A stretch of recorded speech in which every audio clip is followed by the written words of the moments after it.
In this episode of the Leadership Hustle, we are going to bring awareness about the fact that most people in a leadership role are spending more time managing and leading. And we'll give you techniques on how to help them overcome that. Hello, and welcome to the Leadership Hustle for executives whose companies are growing fast and need leaders who are ready. Hey, welcome back to this episode of the Leadership Hustle. I'm Andrea Fredrickson. I'm Michelle Hill. And we're back together again doing another episode today. Yes. Oh my gosh, today. Today we're doing an episode on unleashing the leader within. And I was just talking to a group this morning about this topic because people get promoted from doing really good work into a role where they're supposed to lead. So just to clarify and keep everybody on the same page, we believe that managers manage resources, people, time, equipment, schedules, information. So there's a manager of those things, right?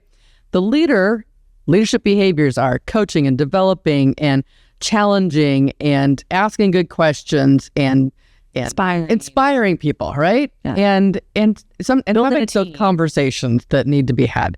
So people get promoted because they're really good at managing the resources and doing things. Really good at the technician, if you want to call it that. But they're not so great at the leadership stuff. Yeah. Well, and some people get promoted and they'll tell you, I hear this often, I don't even like people. I don't even like exactly. Why are we managing them? How did you get here? Yeah. Did you know that a manager meant people? Yeah. A leader meant. Yeah. Right. Yes. Okay. Yeah. You're not managing a project. Well, that still involves people. But so the question is, how do we get those in a role of leadership to spend more time leading? And so just to be clear, we also talk about the different kinds of roles a leader plays. Okay. So in the book that we wrote, Inside Unseen, we have 8 different roles we play, but I'm only going to talk about 3. Okay. Just that typically a leader plays the role of visionary. Here's the direction and things like that. They function as a manager, right? Mm-hmm. And when I say visionary, I'm adding into there that they're coaching. They're adding the coaching, not the vision of the position of the company, but they're coaching the people. They're getting people to move toward that. They're setting direction. They're inspiring. They're doing all that coaching, right? And the third is that they're technical knowledge, right? So this is talking about those 3. And in a couple of the workshops that I've done, or just even conversations, I'll ask people to, in a pie graph, identify what percentage of their time are they spending in technician. So that is the doing things that only they can do because they were specially trained in that. Yeah. Okay. It's the technical work. 2 is the managing. So the managing resources, time, information, money, equipment, schedules. And the third is the coaching, leading, that role. Yes. Okay. And people look at me like, again, 8 heads. oh my gosh. Getting a lot lately. And so they look at actually what they've actually been doing, especially if they've done a time analysis. Yeah. Let's say it's really a good activity after a time analysis, a time study. So when we do that, so what do you find? I mean, I can give you what I find, but what do you find when we do that activity? Well, because I'm working with them to help them focus on leadership development, how they coach and develop their team, more often than not, they'll say, I don't spend that much time developing my people or coaching my people. Right. I spend more time putting out fires, doing the technical, maybe reports, the managing of the resources, because managing resources doesn't always involve people. Right. Right. So rarely it does. Yeah. So they're managing the information and stuff like that. And a lot more meetings, different types of meetings. But again, not developing their people, not coaching their people, not the people side. So, in order to get people to spend more time leading, most of the management stuff can be delegated. Like literally most of it should be delegated. Right? Just because they can do it doesn't mean they need to do it. So one of the first steps is becoming aware of how they're spending their time. So we talked about a time analysis study and things like that. What are some other things that people can do to be more aware of the things that they're doing that are leader-like behaviors versus manager or technician behaviors? Is there anything other than a time analysis study that you can think of that self-awareness that people can have? Well, I think something just very simple is recognizing when we're not taking advantage of those coaching moments. So coaching doesn't need to be hours long. We have coaching moments all day long in snippets, a minute here, a minute there. And a coaching moment that oftentimes people will realize in time is that a person comes with a question. Right. And when a person comes with a question, because they're the subject matter expert and they probably like to put out fires and solve things, they just give an answer. And that's not coaching. That's telling, right? Telling. That's managing information. Correct. That's managing information. And so they're really not coaching. What they're doing is conditioning their people to come to them when they have a question and give them the answer. And then they're not teaching their people how to think on their own, how to problem solve, and they're not building their confidence. So oftentimes I will do they do a time study, but then I'll challenge them to just simply track every time someone asks you a question. When, who, what, what was it? And, really, how did you respond? Because it's looking at taking advantage of those little coaching moments to develop their whole team. Right. And some of those are emails. Oh, yeah. No, it's every, yeah. Right? And yeah, actually I had someone, sorry to interrupt, but I had someone who was like, well, I'm on Teams, I'm on, there's several different chats that are out there. Right. And then email and drive-bys and so forth.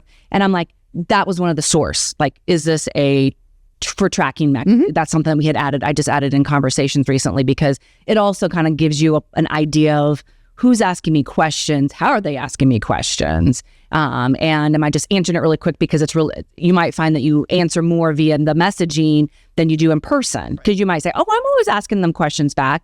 Oh, maybe in person, but maybe not on it. But maybe not on a message. Yeah, in the digital piece. Yeah. Right. So looking for ways at which you can become more aware. Are you doing leadership kinds of behaviors or are you doing more management? And literally, you can ask for feedback. You can ask the person that you report to, what are you noticing? You could ask peers, what are you noticing?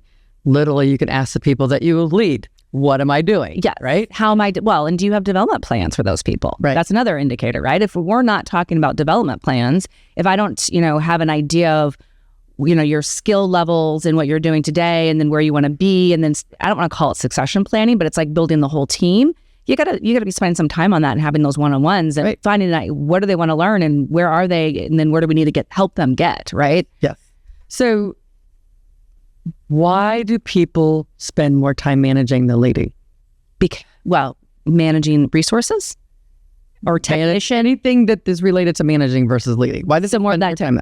Because that's what they've been rewarded for in the past. Right. It's their existing habit of how they get their work done is they do it.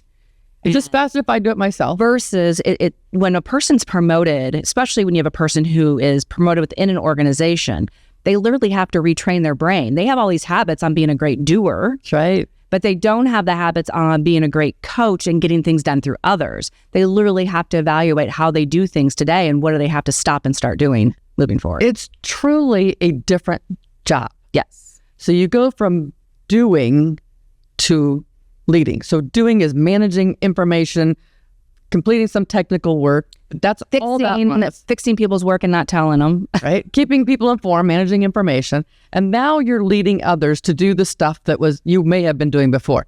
Now, I don't want to make any assumptions that the people who are listening to this podcast are first-time managers or first-time people who are leading other people. Because I know people who have been in first-time and second-time leadership roles that still aren't doing much leading. They're still doing too much managing. Yes, they're too in the weeds. They're too in the technical because of it. Not only is this is my habit, or it's just faster. Feels better. Right? But I also think, but I have high preferences or different preferences about what I do. Or I can do it faster. I'm a recovering control freak. Maybe they're not even recovering. They're just a control freak, right? Yes. It's like, I just want it done my way. I just want to do it. I just want to touch it. I just want to, other people can't because they can't do it. We haven't trained them. We haven't given, they don't have to be trained on the whole thing yet. Train them on parts of those things. So people have all these stories they're telling themselves, yes, whether they're even aware of the stories or not. There's these habits of thought that they have, and it's preventing the people that they lead to do the things that they want to learn and do and try and be and become. And it's causing them probably to resent, how come I have to spend all this time doing this stuff? Why don't I get to go when everybody stories start evolving into more negative, burnt out? Well, and often I'll hear, one, they can't do it as well as I can or fast as I can, or they're so busy, I can't have them do more things. And it was interesting, Wiley, who is the Everything Desk, the author, they had just came out with one of their blogs, and a study they did. It did a comparison of the manager versus employees. Employees are not getting enough challenges. Employees want to learn how to do more things. Yes, they don't want to be bored. Yes, but yet the managers thought their employees were stressed and had too much to do. Right. And again, that goes back to, we're not having one-on-ones and conversations. How are they feeling? And how are things going? And when do they want to learn something new? And there's a lot of information and research and books and blogs and articles about these middle managers, right? Middle managers, please understand, if you're managing information and resources, do you want them leading or not?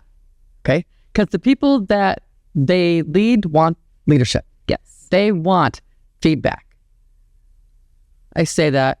They want positive feedback. Let's put this way. They for sure want positive feedback. They did a lot. But if they're doing something wrong, they want to know. Yeah, they don't. Yeah, people don't. They may not often. Yeah, they may not like it. And I think that goes back to your approach as well. True. Do you come across like a complete jerk, or are you trying to be helpful to figure out, to help them kind of thing? In most cases, those who are in the senior leadership roles are looking at metrics, which are driven by management information on budgets, and did the information get out, and what are the metrics and things like that we can look at, and we can prove like, oh, we're getting those results. But the people who that person leads is saying, but am I growing? Am I contributing? What am I doing that's adding value? How can I be of support? How can I become bigger, better, stronger, faster in what I'm doing?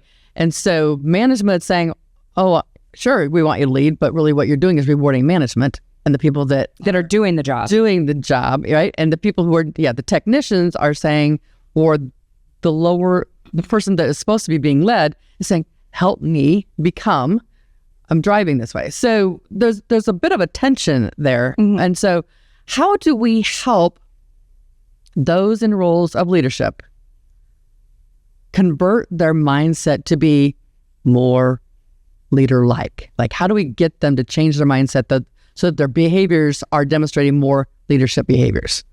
Well, part of some of the first things we do is start really focusing on self-awareness and understanding their individual needs and the things that are really important to them, and really challenging them in the sense of, what are they doing and why are they doing it? Who else could be doing it? I mean, where there's various conversations, kind of depends on, where we're going. But it's really goes into identifying some blind spots. And part of that goes into getting feedback. Right. It gets into, we use the DISC for personality assessment that really gets into the people's needs and what's important to them, and which prevents, sometimes it's that self-talk. They don't even know, again, a blind spot. They don't even know what's happening, right? Yeah. I've asked people to write down everything they do. Yeah. Like, which is some answering emails, but not just answering emails. What are the kinds of questions that you're answering? And, what things are you doing? And I don't even care if you do the time analysis. I just want you to write down what you're doing. And then go through an exercise of, who would you delegate this to? And people are like, well, I can't delegate my whole job. I'm not asking you to, right? Let's just look at what you do and who can you delegate. Who would you delegate it to, and why would you delegate it, and what part of it, and just start doing that. Yeah. Well, and kind of even flip it on there. So sometimes that conversation, I will lean into noticing them always delegating to one or two people out of, let's say, an 8-person or 10-person team. Right. And because I can delegate this because they know how to do it and so forth. And you get back to, we've had discussions about high-performing teams, right? Well, when you have a couple people that you always delegate to, what are you telling the rest of your team? Not positive things for sure, right? So it's recognizing the importance of that. We need to be, they're all going to be different places, right? But it's recognizing where everyone's at and making sure that we're developing and delegating to everyone, not just our go-to, the person who maybe we have similar personalities like, the person that, maybe we even go out for drinks with, or we can joke around, we just get each other, because that's happens in the work environment. Right. And that tells people on your team that they're not important, that the people that are not that one person. Right. It's all about me. Yeah. So it's important to not just find out what should they delegate, but really looking at who am I frequently delegating to and how do I spread that out? And doing those things where you're doing it in a coaching way. You're developing people, which is leading.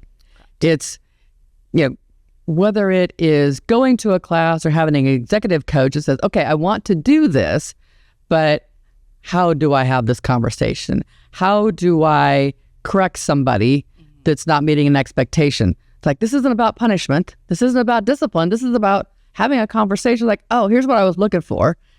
Or even how to facilitate a conversation and how to ask the questions that need to be had.